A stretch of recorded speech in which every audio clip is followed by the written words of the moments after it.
So today what I'm going to look at is something I've talked about a little bit in the past. And it's based on a book that was written back in 1995. It's called The Fourth Turning.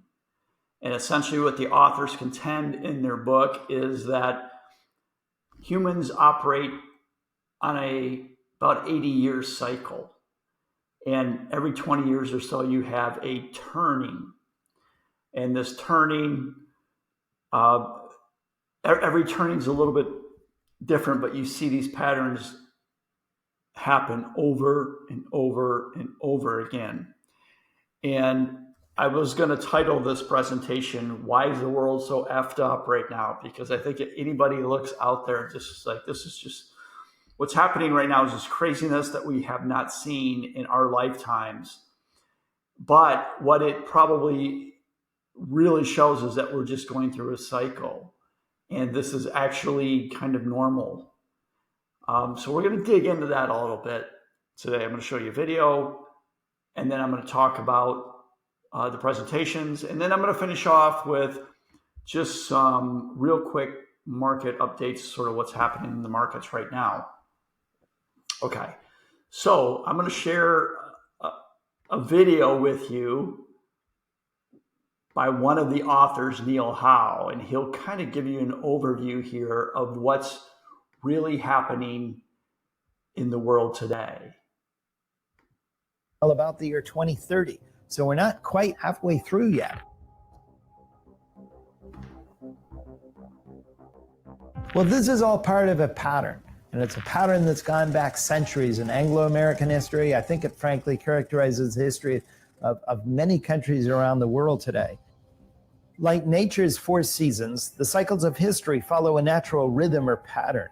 Over the last 5 centuries, Anglo-American society has entered a new era, a new turning every 2 decades or so. At the start of each turning, people change how they feel about themselves, the culture, the nation, and the future. Turnings come in cycles of 4. Each cycle spans the length of a long human life, roughly 80 to 100 years, or the unit of time the ancients called the saeculum. The first turning is called a high. This is an era when institutions are strong and individualism is weak. Society is confident about where it wants to go collectively, even if those outside the majoritarian center feel stifled by the conformity.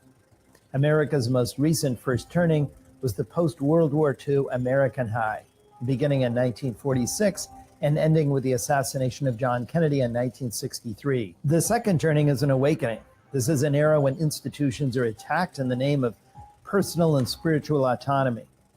Just when society is reaching its high tide of public progress, people suddenly tire of social discipline and want to recapture a sense of inner authenticity. Young activists and spiritualists look back at the previous high as an era of cultural poverty.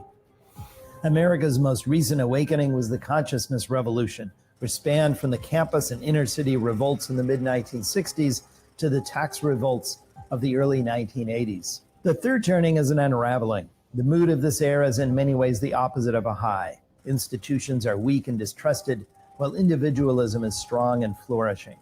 Highs follow crises, which teach the lesson that society must coalesce and build. Unravelings follow awakenings, which teach the lesson that society must atomize and enjoy. America's most recent unraveling was the long boom in culture wars beginning in the early 1980s and probably ending in 2008. The era opened with triumphant morning in America individualism and drifted toward a pervasive distrust of institutions and leaders, an edgy popular culture, and the splitting of national consensus into competing values camps, red and blue. And finally, we enter the fourth turning, which is a crisis. This is an era in which America's institutional life is torn down and rebuilt from the ground up, always in response to a perceived threat to the nation's very survival.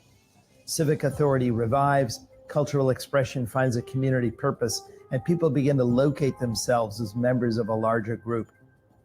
In every instance, fourth turnings have eventually become new founding moments in America's history, refreshing and redefining the national identity. Currently, this period began in 2008 with the global financial crisis and the deepening of the war on terror, and will extend to around 2030.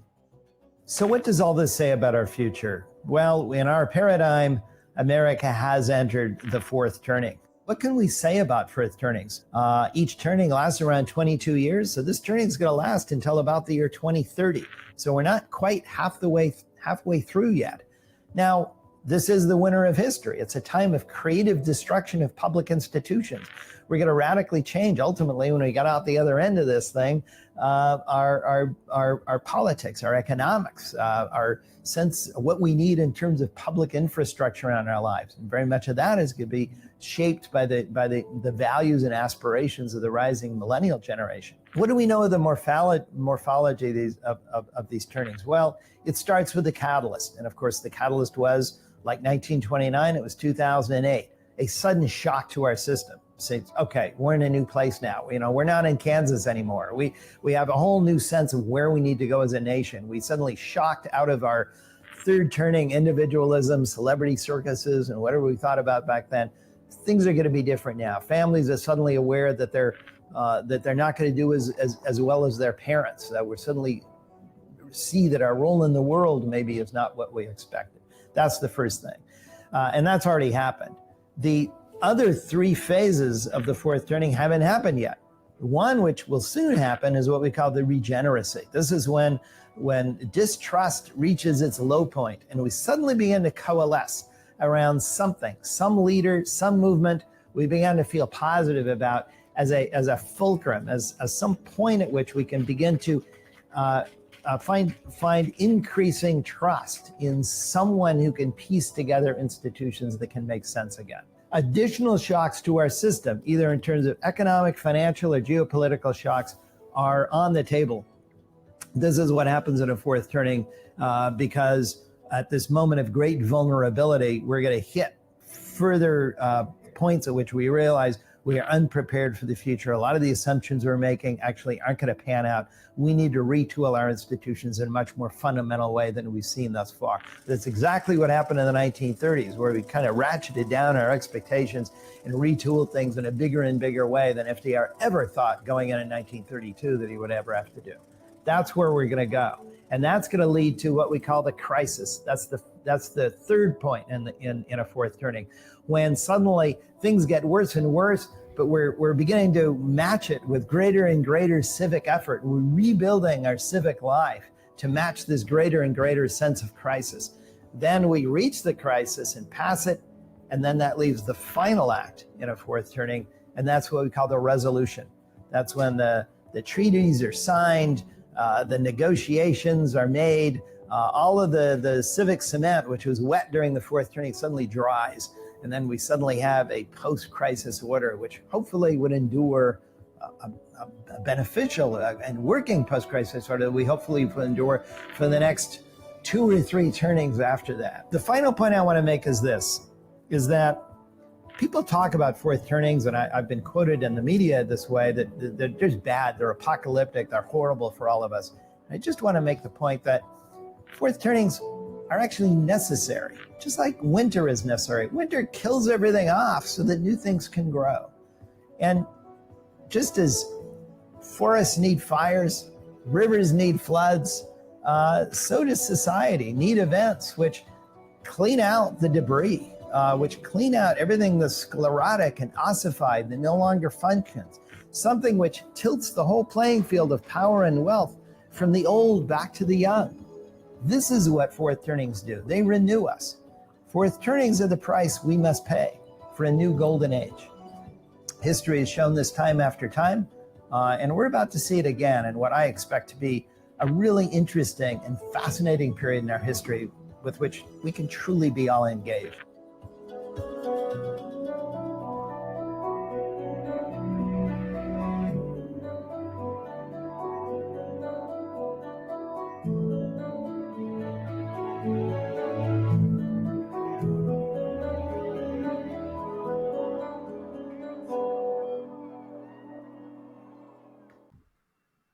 Okay, so that's a very concise recap of what the fourth turning is about, and it probably makes a little bit of sense when you look at the world today. At least it did to me. I read the book in 2008, when things were going haywire in the markets. And it was amazing, the research. Now, the book itself, I'm going to warn you, is very heavy on statistics, and it's not the most readable book. I've recommended it to some clients, and quite a few of them are like, yeah, it's a little bit too much to read or too much to dig into unless you really have a passion for it. But I think that video does a very nice job of showing what's going on. And I do think there's cycles in everything. Neil mentions, winter, the seasonal cycles. But whether we like to believe it or not, humans also have these cycles as well as society does.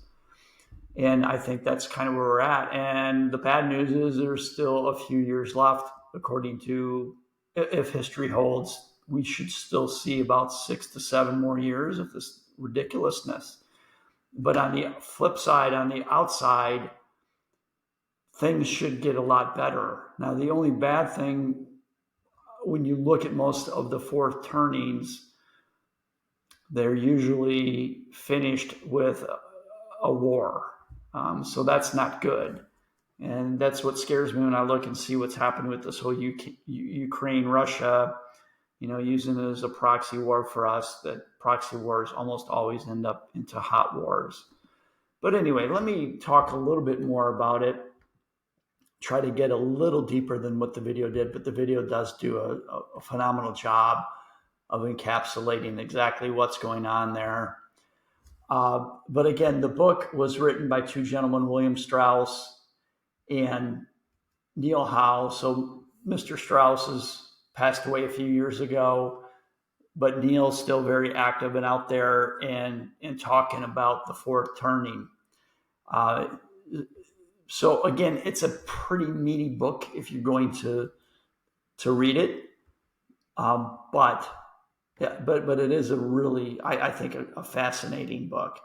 And what you'll find is a lot of times when either I've talked about it or if you listen to Neil Howe in interviews, he'll talk about periods going back to the American Revolution. So we had the American Revolution, 4 generations thereafter. We had the Civil War, 4 generations thereafter. We had the Great Depression and World War II, and then 4 generations after that, we are right there now.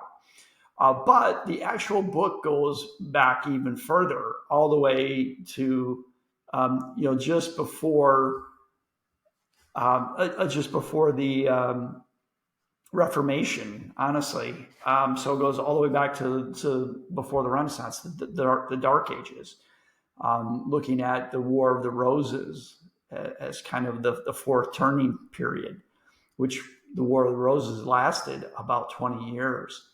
And then we came out of that, and then you had the Renaissance.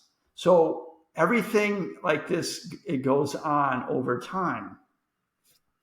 And he mentioned in the video and did a nice job saying there's really 4 phases. There's the high for society, then there's an awakening, then an unraveling, and a crisis. And just to give you a little bit more sort of an overview of that, I'll talk just briefly about what each crisis does. So the high, again, what it does is the high always follows a crisis, as you can see. And it's a time where you end up with strong civic values. Institutions become very strong. The emphasis during the high is on planning and building. It's on doing big things. Society is confident about where it wants to go collectively. And the only people who kind of don't like this are those that are outside of the norm. The vast majority love it. It's the fringe that doesn't like the conformity that they're being pushed into. The culture is very friendly. It's very bland and lacks spiritual depth. And oftentimes, big technological advances are made during these high eras. The amount of structure, protection, and nurturing given children begins to diminish towards the end of this turning. But that sort of happens. And again, the last post-war high that we had was between 1948 and 1963. And then you can also argue the 20-year period after the Revolutionary War, we saw the same thing. In the Civil War, it's funny, Neil Howe actually argues that we didn't really get quite the same high after the Civil War. Things didn't, really come together. We still had a lot of issues with the Reconstruction. But, in a way, I kind of disagree. I actually think that there was still a very much of a high. It was the westward movement, the railways, everything like that. The expansion out west really brought on a whole lot, and we had massive amount of technological advances. So the awakening, which they call the second turning, often happens, but it's a focus of society shifts from building institutions to developing an individual's inner life. So new social ideals emerge during this time. Experimentation with utopian communities is often very common. So, when you look back at what we had with, the hippie generation of the 1960s, that was actually kind of normal. And you might think it was awful weird, but we saw that in other periods as well. The utopian part, we started to see, post the revolution, a lot of utopian communities trying to be built. It was really the first taste of socialism, and you even had that after the Civil War too. But this period, it's, you have a lot of young activists. They look back at the previous highs, a period of cultural and spiritual poverty, and they basically begin to rebel against the hero generation who made that society possible. And it's one of those, I think it's one of those, it was too good for them. And when things are too good, humans are always trying to improve themselves. So maybe they think that they could do even better, but they don't really realize how good they had it. The other thing is the amount of structure and protection and nurturing given children during these periods kind of reaches a low. So again, the consciousness revolution, 1960s, but we had the transcendental movement and the great awakenings of the 18th and 19th centuries are also examples of, the awakening periods. The third turning is called the unraveling. So the unraveling basically begins, society embraces the liberating cultural forces set loose by the awakening. So we start to, all of that rebellion against a strong society really starts to take hold. Individualism and personal satisfaction are at their highest, while community and trust in public institutions are at the lowest. Pleasure seeking, extreme lifestyles tend to emerge. Society fragments into polarizing groups, which become increasingly entrenched in their respective ideologies, making any kind of consensus and public action very difficult. And doesn't that sound exactly like what we've been going through here the past few years? I mean, really politically, since George W. Bush was elected in 2000, when you look at our Congress, I mean, it is always now by party line. So we definitely have kind of a much more fractured left-right dynamic going on, with the middle kind of being ignored and consensus just not happening. Instead of addressing problems during this phase, businesses and governments tend to kick the can down the road. Doesn't that sound pretty familiar with what's happening? Confidence in society, future darkens, and the culture feels used up and worn out. Civic and moral paralysis and apathy tend to set in. Art reflects this growing pessimism as themes of dreary realism take center stage. And as far as children, child rearing begins to move back towards protection and structure. And then, of course, we have the final phase, which is the crisis or the fourth turning. And here again, Neil Howe says that 2008 was sort of the start of this phase. And he expects that it could go to 2030 if history holds. Now, this is an era in which America's institutional life is destroyed and rebuilt in response to a perceived threat to the nation's survival. And doesn't that kind of sort of feel like what's going on right now?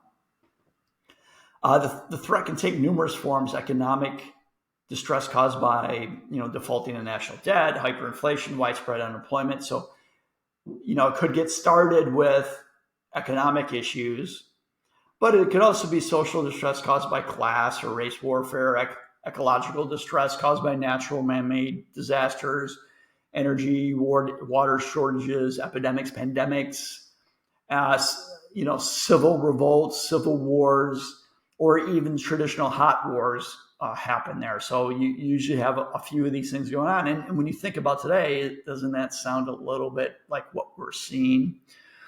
Economic issues. A lot of people might argue that, we have ecological distress. I don't really buy that.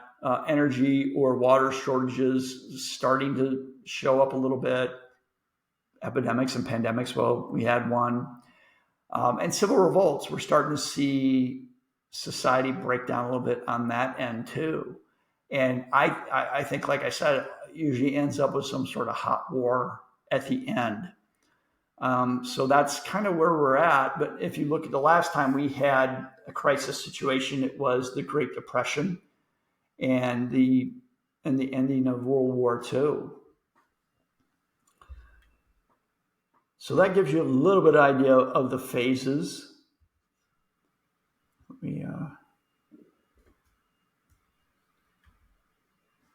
again, each phase lasts about 20 years, 20 to 22 years. So about an 80-year cycle. And as we mentioned, the United States from the Revolution, 80 years later, Civil War, 80 years later, Great Depression, World War II, and now we're once again at that 80-year mark.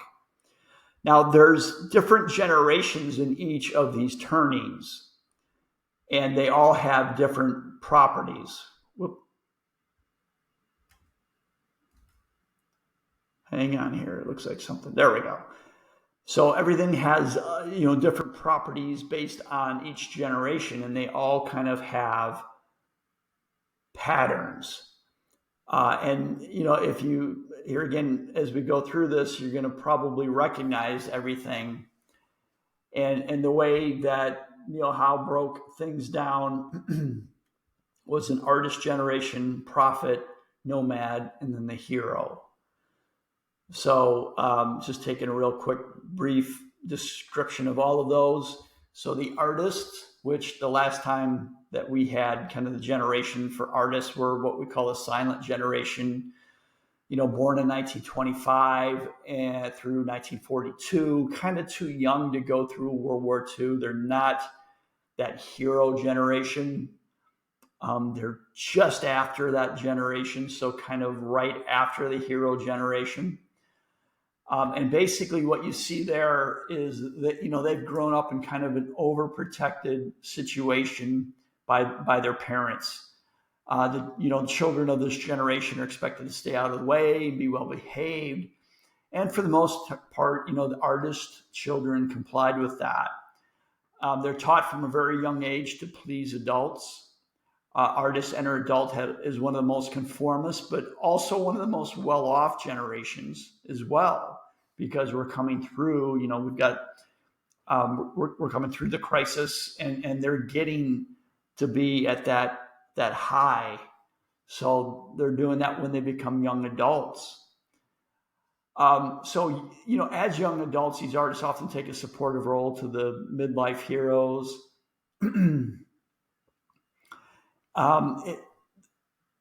But the big thing for the artist is they're very flexible, very consensus building in their leadership. They put a premium on expertise, process, statistics. This allows them to take on complex issues in nuanced ways. Most kind of midlife artists often get bogged down in details and tend to postpone unpleasant choices. But they're increasingly sympathetic to and even embrace the ethos of the younger prophet generation who led the awakening turning. Midlife artists redefine what it means to age and try to remain young at heart. So it's kind of that generation. If you think about the silent generation, those that were just before the World War II generation. Because basically the artist generation comes of age in a tough in-between spot in generational cycle. So for example, again, the silent generation just missed out on serving in World War II, and we're left only to hear stories of the service of the hero generation. And then when the countercultural movement happened in the 60s and 70s, they were already kind of settled down in families. They were sort of older. They just looked at those kids as sort of idiots because they've gotten through that. But the big thing that the artist generation provides is expertise and due process. They're very good artists, obviously. They're good reformers. They're very good with science and statistics. So that's typically what you see with that generation. Now, the prophet generation, which are born after a crisis turning, they grow up increasingly indulged as children and youth. This is going to be the boomer generation. It kind of imparts a sense of narcissism to this generation. They come of age as passionate young crusaders during an awakening era and rebel against their elders' spiritual, sterile society. They break away from that.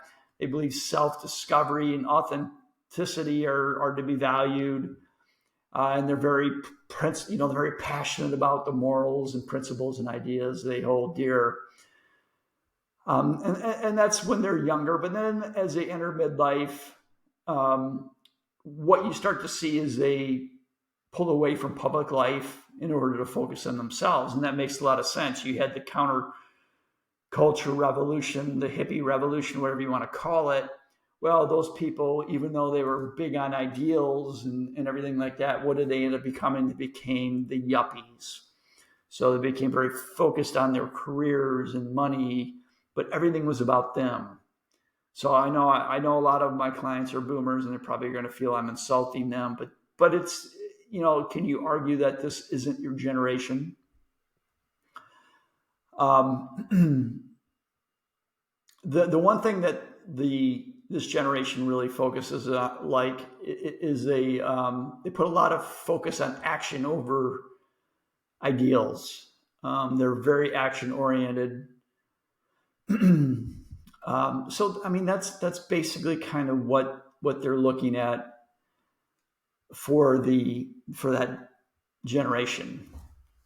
And I think it makes a lot of sense that they rebel against their parents in the strong community and strong society, but they really focus a lot on themselves. And then you have the Nomad Generation. Nomad Generation is my generation, Generation X. So we're kind of born and nurtured during a spiritual awakening. We grow up as more unprotected children than other generations. I always kind of say we're the generation that, the parents just said, all right, when you get up in the morning, for me, I would do my chores. And after that, they're like, well, be home for dinner. They didn't really know what I was doing. I just go off and play. That was basically it.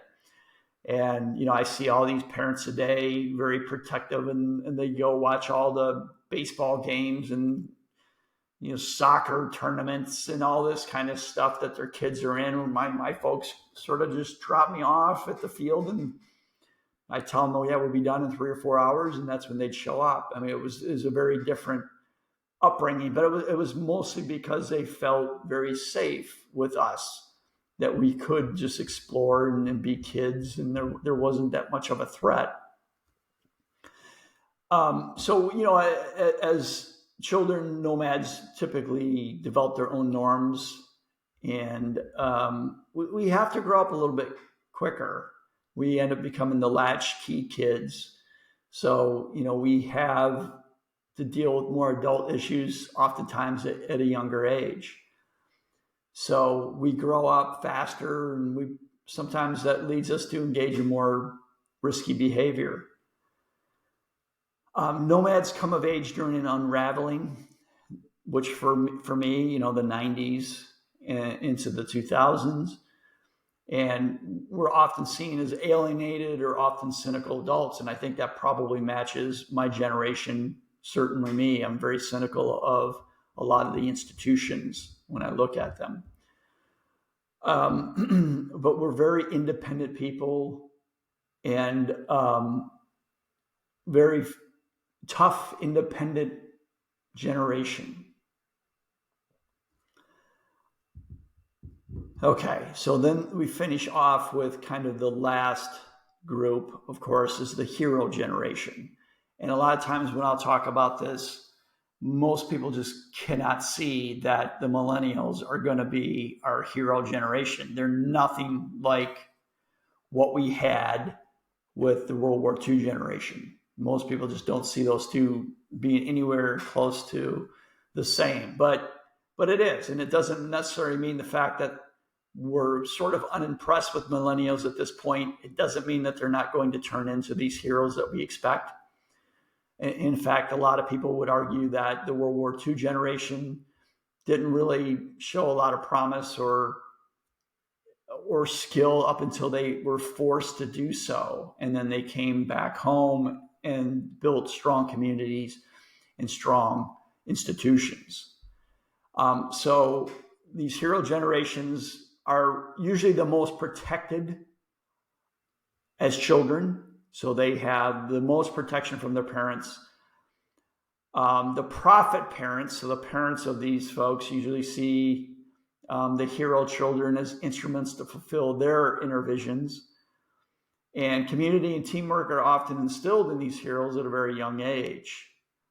Typically, when you look at the hero generations, they're very confident, they're very ambitious, they're optimistic about life, even in tough times. I think that does sort of portend who the millennials are. I think those phrases are very good. But when they really start to hit young adulthood, they enter into the crisis stage. So their life begins, their adult life kind of began in 2008. But the nice thing is their optimism, their action orientation, their ability to work at teams, it makes them become very good foot soldiers during a crisis era, if you will.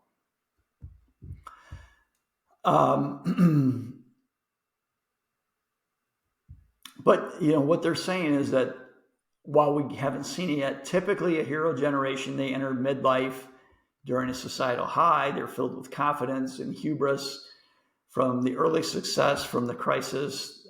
They take on big projects and usually see some economic booms, but they also really come together as a community. That's the biggest thing. Heroes are often straightforward and polite. They're defenders of a wholesome but conformist culture.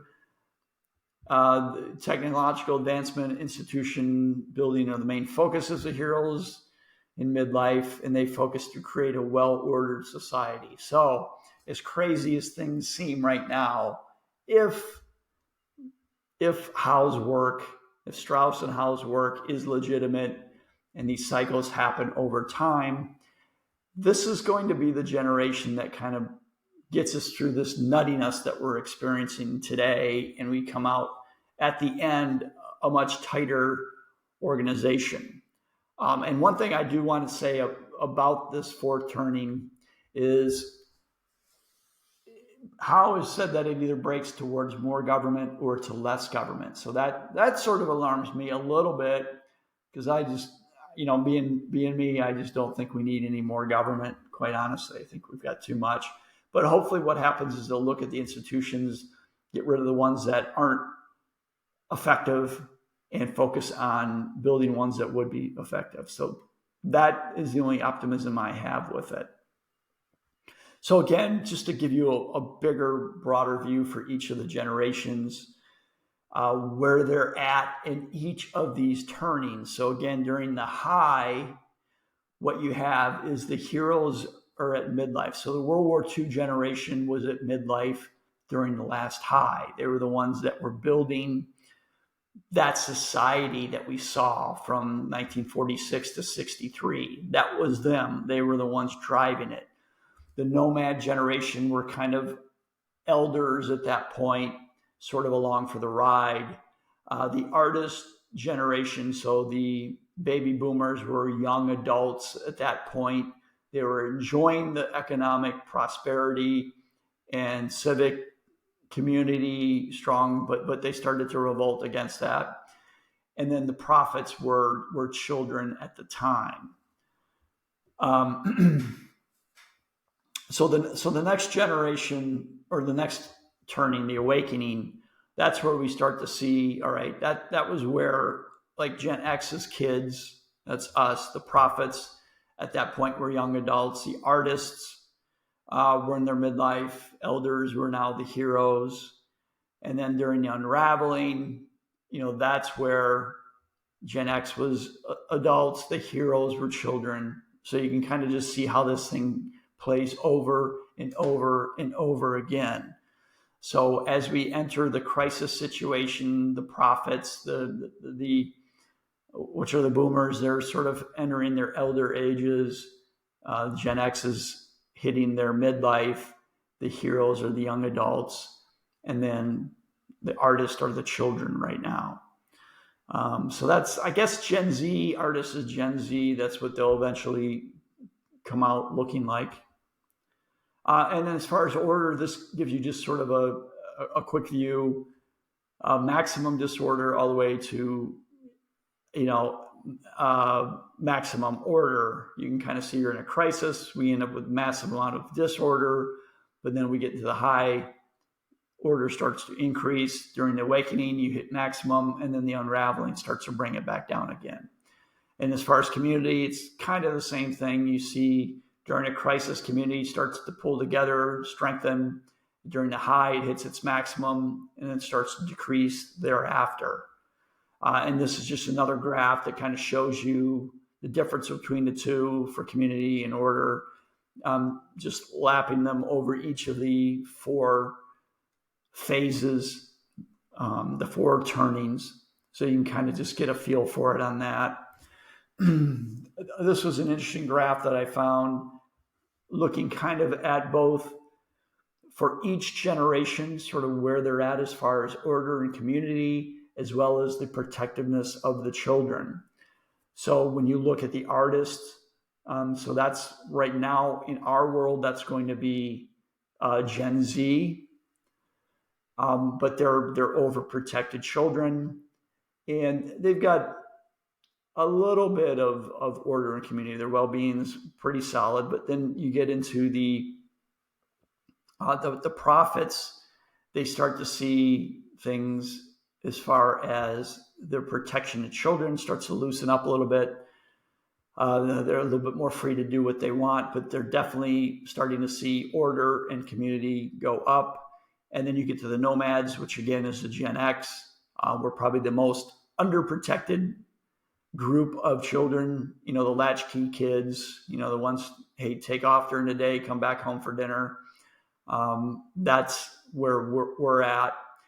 But we're at sort of the peak for both order and community. And then it starts to drop again for the hero generation as their child protectiveness tightens up and order and community start to fall down. And this is just a last little phase. You can always just pause the video here if you wanted to look a little bit more for each of the four awakenings, sort of what the age is for the four archetypes, the groups. And then you can kind of see different kind of qualities in each of these. So during the high, families are very strong. They start to weaken during the awakening. They get weak during the unraveling, and then start to strengthen again during the crisis. Same with child nurturing. They loosen up during the high. They're underprotected in the awakening. and they're unraveling. They start to tighten up a little bit and then get overprotective in the crisis situation. But you can kind of see how it deals with institutions and culture, worldview, everything like that. It's pretty unique. And when you look at these things and you start to think about your life, you can see that these things sort of match up exactly with what we've experienced. So if you are a baby boomer, you probably would have a tough time disagreeing with what Strauss and Howe have put together here. And their work has gone back and been able to show this happens over and over again. And this is actually a little bit from the book itself. And I just think that this kind of hits exactly with what we're seeing right now. Institutions have become increasingly bossy, limiting personal freedoms, chastising bad manners, and cleansing the culture. Powerful new civic organizations will make judgments about which individual rights deserve respect and which do not. So that just seems kind of like where we're at right now. And then when I talk about these cycles, everybody always asks me, like, where do you want to invest during these periods? And it's really not something you can answer. If you look back at the last fourth turning, the last crisis situation like we're in today, it was really two different economic phases. During the actual Great Depression was extremely deflationary. So at that point, you wanted to own long-dated bonds, things that were paying nice interest payments. That was the place to be. Whereas, assets that do better under inflationary periods just got demolished. Real estate, stocks, commodities, they did horribly. But then once World War II, the very end of the crisis, once that took hold, well, then it was very inflationary. So hard assets did real well. Stocks did much better, as did real estate. I still think that probably as we enter this final part of this fourth turning, the crisis turning, I still think that probably it'll be inflationary. So hard assets are always going to be a good thing to have. Real estate will probably do pretty well. And then you want things like cash flowing stocks, like value stocks, things that are going to pay you and offer compelling valuations. But you don't know. It's not like you can be perfectly timed on that, because if things got really bad, if we had another sort of Great Depression kind of environment, it could be very deflationary. So it's hard to tell, and if you look back at, say, the Civil War, that was absolutely inflationary period.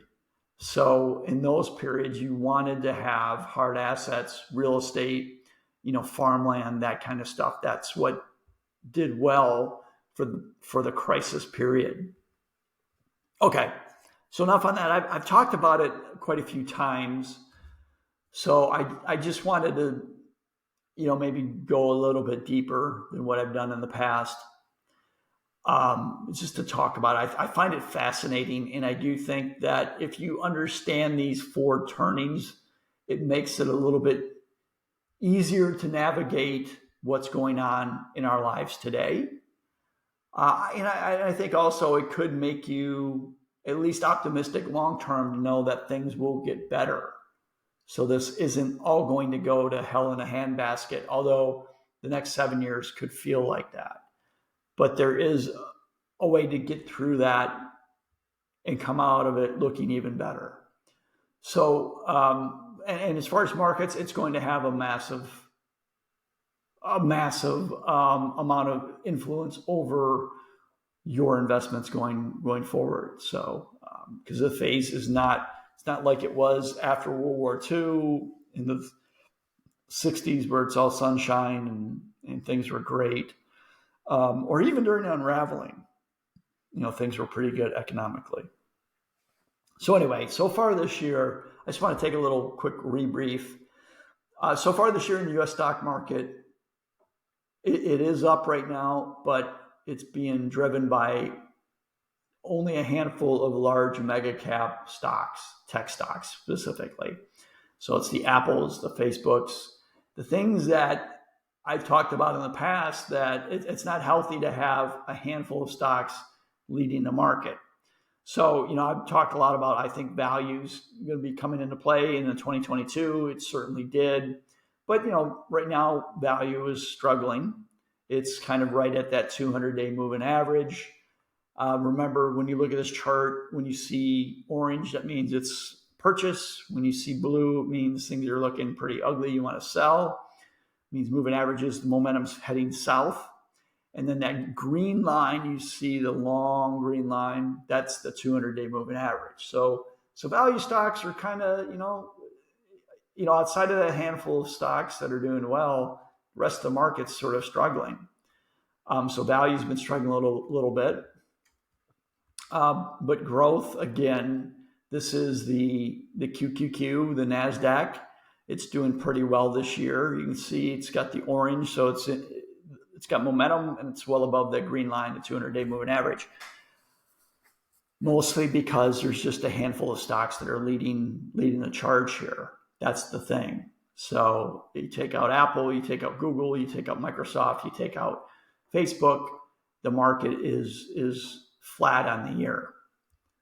But across the oceans, it's just the opposite. So in international, value is doing extremely well. So this is one of the holdings that we have, the Franklin International Core Dividend. So it's focused on dividends and value. It's doing very well above the 200-day moving average. You can see with the orange, it's got momentum behind it. This is the other international value we use, ticker symbol HDEF.